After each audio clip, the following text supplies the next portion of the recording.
তাহলে ফাইনালি এই মাসের শেষের দিকে মেগাস্টার শাকিব খান ফিরছেন বাংলাদেশে এবং ফিরেই তিনি বরবাদ সিনেমার শুটিংয়ের কাজ আরম্ভ করবেন এমনটাই জানতে পারা যাচ্ছে। এবং বরবাদের পরেও তিনি আরও বেশ কিছু হাই বাজেটের ফিল্মে চুক্তি করবেন এমনটাও জানতে পারা যাচ্ছে। তাহলে সেই চুক্তিগুলোর মধ্যে তো ডেফিনেটলি তুফান 2 থাকবে।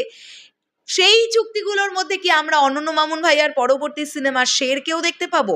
এ বাদে আর কোন কোন সিনেমা যেগুলো অত্যন্ত মানে একটা বড় বাজেটের ফিল্ম বাংলা সিনেমা অনুযায়ী, এবং যে সিনেমাগুলোতে আমরা অসাধারণভাবে মেগাস্টার শাকিব খানকে বারবার পাবো, ভিন্ন ভিন্নভাবে পাবো, সেই ছবিগুলো কি কি আমার তো জানতে এখনই খুব ইচ্ছে করছে। কিন্তু তার আগে এই যে আমরা বলি এই মানুষটি বাংলাদেশ চলচ্চিত্র জগতের মেগা স্টার, তাকে বলা হয় কিং অফ ঢালিউড, এই যে এই আখ্যা, এত বড় একটা আখ্যা তিনি পেয়েছেন, তিনি তার জায়গা থেকে বাংলাদেশ চলচ্চিত্রকে নিয়ে কতটা চিন্তাভাবনা করেন, এটা যারা তার সংস্পর্শে থাকেন তাদের কাছ থেকে শুনতে খুব ভালো লাগে বারংবার যে এই মানুষটি সিনেমা ছাড়া কিছু নিয়ে আলোচনা করতেই পছন্দ করেন না।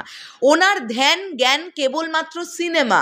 ওনার সঙ্গে কোনো বিষয় নিয়ে কথা বলতে, অন্য কোনো টপিক নিয়ে কথা বলতে শুরু করলেও উনি আলটিমেটলি সিনেমাতে এসে দাঁড়ান, মানে তার বিষয়বস্তুটা আলটিমেটলি সিনেমা কেন্দ্রিক হয়ে যায়।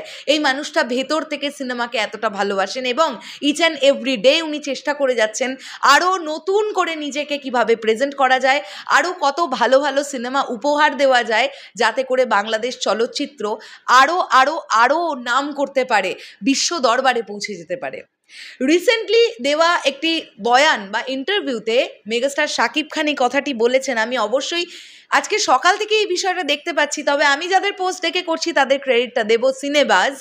তারা লিখছে, ইন্ডাস্ট্রিকে এগিয়ে নিয়ে যাওয়ার জন্য গুরুত্বপূর্ণ পরামর্শ দিলেন মেগাস্টার শাকিব খান। এছাড়াও তিনি এই মাসে আমেরিকা থেকে ফিরে বরবাদ নামের একটি অ্যাকশন মুভির শুটিং শুরু করবেন এবং আরও বেশ কয়েকটা হাই বাজেটের মুভির চুক্তি করবেন। মেগাস্টার শাকিব খান কি বললেন? আমাদের সবাইকে মিলে ইন্ডাস্ট্রিকে এগিয়ে নিয়ে যেতে হবে। ইন্ডাস্ট্রিকে এগিয়ে নিয়ে যাওয়ার প্রয়োজনে কাজের কোনো বিকল্প নেই। এখানে কিন্তু একবারও উনি বলছেন না যে আমি একা ইন্ডাস্ট্রিকে এগিয়ে নিয়ে যাব।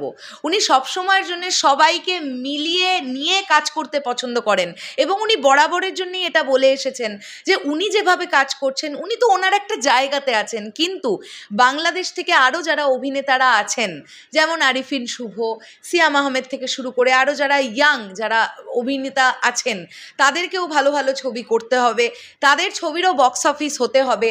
সমস্ত কিছু এক জায়গায় মেলালে তবে কিন্তু একটা ইন্ডাস্ট্রির গ্রোথ হয়। না হলে আমরা হয়তো দেখব বছরে গিয়ে 3টে ছবি ব্লকবাস্টার, 3টেই হয়তো মেগাস্টার শাকিব খান অভিনীত সিনেমা ব্লকবাস্টার হলো, কিন্তু এই ব্লকবাস্টার দিয়ে কিন্তু একটা ইন্ডাস্ট্রি একটা প্রচণ্ড রকমের প্রেশার নিয়ে এগোতে পারে না, মানে গ্রোথটা কিন্তু প্রচণ্ড ফাস্ট হতে পারে না। যে কারণের জন্যে মেগাস্টার শাকিব খান এই কথাটা বলছেন যে সবাইকে মিলে ইন্ডাস্ট্রিকে এগিয়ে নিয়ে যেতে হবে। কত বড় মনের মানসিকতার পরিচয় আরও একবার উনি দিলেন বলো তো, এটা তো মানতে হবে। উনি যা বক্স অফিস কালেকশন এখন বাংলাদেশ ফিল্ম জগৎকে দিতে পারেন বা বক্স অফিস দিতে পারেন, যে পরিমাণটা, সেটা এই সময় দাঁড়িয়ে আর কেউ দিতে পারে না, বাংলাদেশ থেকে দাঁড়িয়ে কেউ না, এটা আমরা জানি।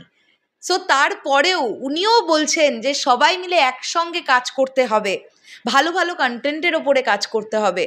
তো বরবাদ তাড়াতাড়ি শুরু হোক এবং দরদের একটু অ্যানাউন্সমেন্ট তো এবার আসুক। আমরা তো আর পারছি না, মানে ওয়েট সত্যি বলছি ধরে রাখা যাচ্ছে না। আমি জানি আমার মতন হাজারো হাজারো সাকিবিয়ানদের একটাই কথা যে দরদ কবে মুক্তি পাবে, মুক্তির দিনটা কেন ঘোষণা হচ্ছে না।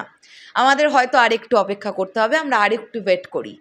শেষ করলাম ভিডিওটা। তোমাদের কি বক্তব্য এই পুরো বিষয়টাকে নিয়ে কমেন্ট করে জানিও। আসছি আবার খুব শীঘ্রই। ভিডিওটা ভালো লাগলে লাইক কমেন্ট শেয়ার করে আমাদের ইউটিউব চ্যানেলটা সাবস্ক্রাইব করো, আর যারা ফেসবুক থেকে দেখলে ভালো লাগলে আমাদের পেজটাকে ফলো দিয়ে যেও। টাটা।